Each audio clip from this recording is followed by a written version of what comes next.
The scarlet eyes, red eyes that make their bearer someone of immense rarity.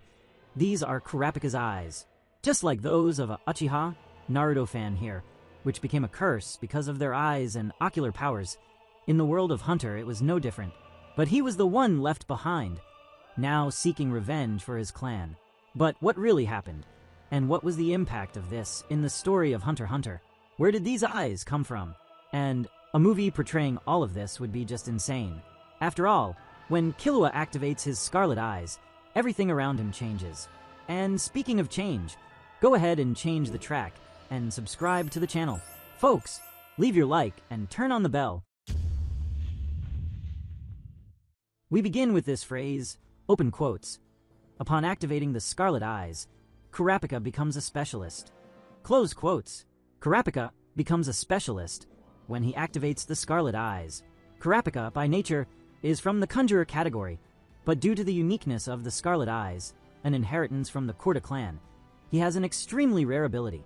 When his eyes turn red, he temporarily shifts his nun category to specialist.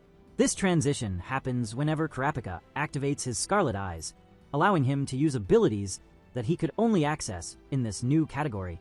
That's what makes his chain jail technique so dangerous, especially the chain jail, which can only be used against members of the Phantom Troop, a restriction that, combined with the specialist shift, gives this technique near absolute power against them. This ability is called Emperor Time Mode, and it's the essence of Kurapika's maximum potential. However, it comes at a high cost. Prolonged use of this mode consumes his life energy, shortening his lifespan. So yes, Kurapika becomes a specialist when he activates the Scarlet Eyes, and this is central to his story and legacy as the last survivor of the Kurta clan.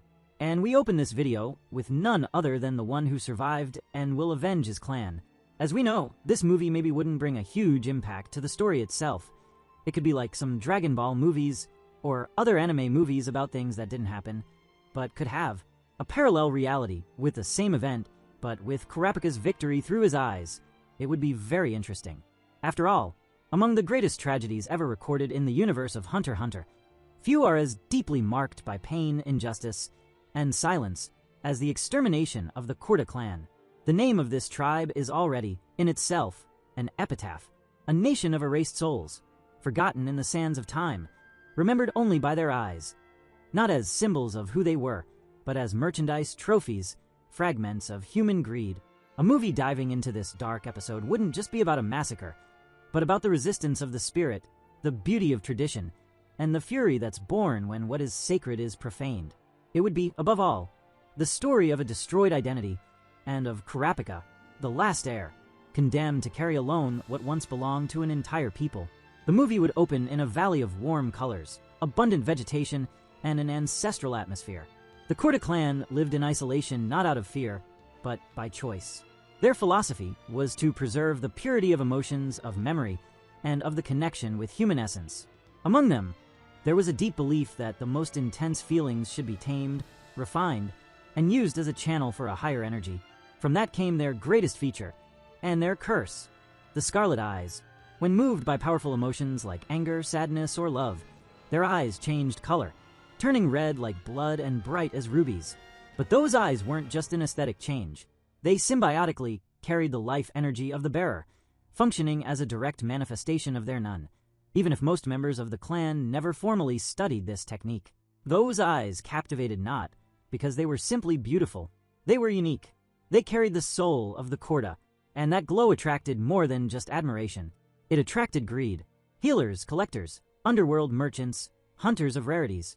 For decades, rumors about a people whose eyes turned into living jewels circulated through the most dangerous alleys of the world. The Kurta knew this. That's why they isolated themselves, protected their children, passed on their values through dances, songs, and rituals that didn't seek power, but balance. Their rites celebrated emotions as something sacred, and the Scarlet Eyes were seen not as weapons, but as blessings, expressions of the elevated spirit of their culture. However, one day, isolation was no longer enough. The Phantom Troop, a newly formed group, still young and hungry for notoriety, found the village. The motivation, never fully explained, seemed to mix commercial interests, sadistic pleasure, and the desire to test their moral limits. What happened that night was a cold, methodical, and devastating massacre. Each member of the troupe carried out their role, like in a spectacle of destruction. Some fought, others cried, but none of the Kurta survived except one. The forest, once full of songs, woke up silent, stained red. The scarlet eyes were ripped from still warm bodies, collected as trophies, and sold on the black market, spread among collectors who didn't even know the names of the people they belonged to.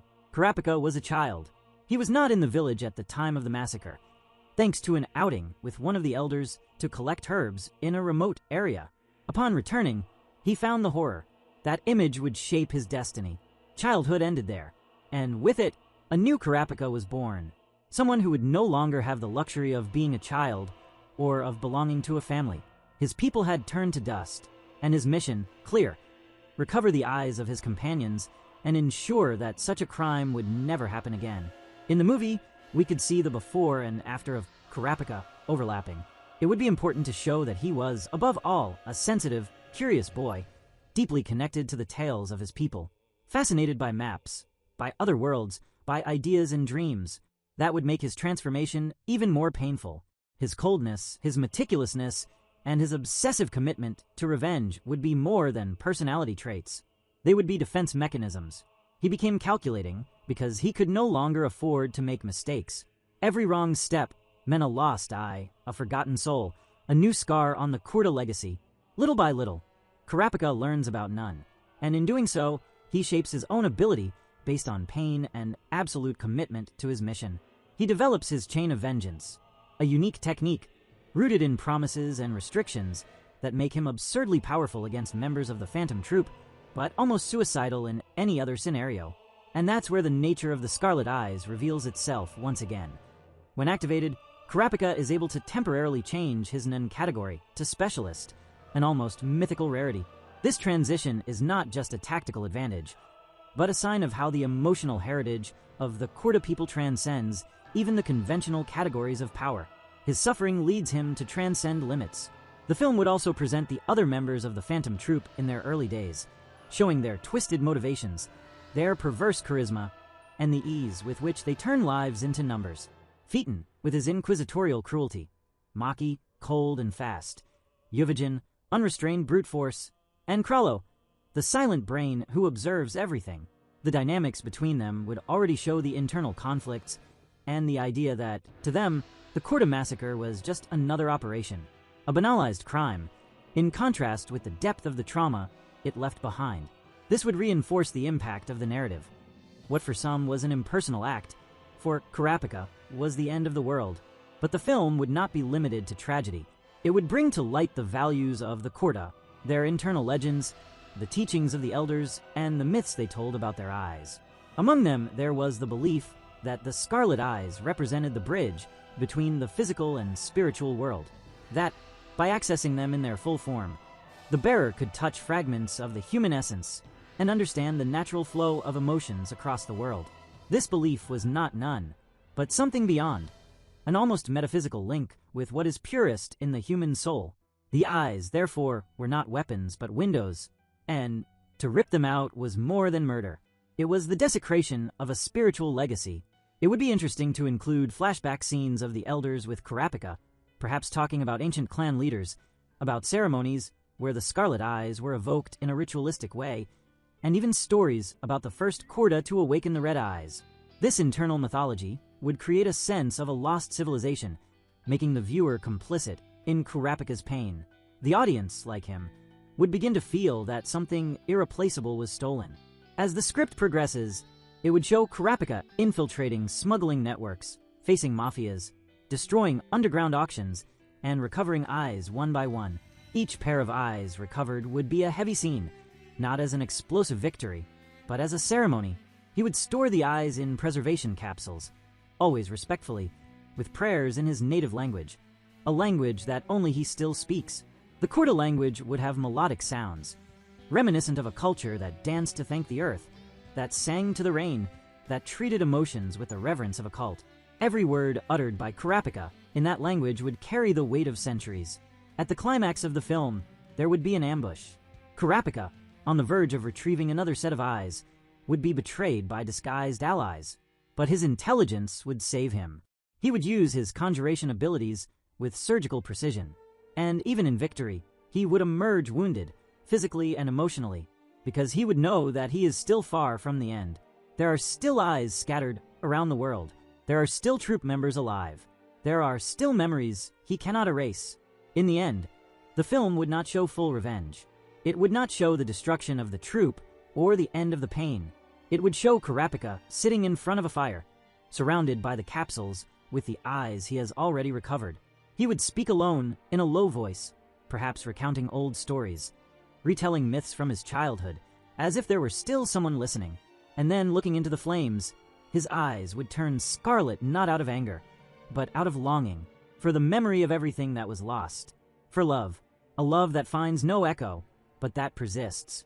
In the final scene, we would see a child, somewhere in the world, who had inherited one of the scarlet eyes by chance, implanted by some collector. This child, without understanding why, would begin to have dreams of dances, forests, and songs they had never heard. A seed of memory that, even diluted, still resists. Because, as the Kurta used to say, the spirit does not die as long as there is someone to remember.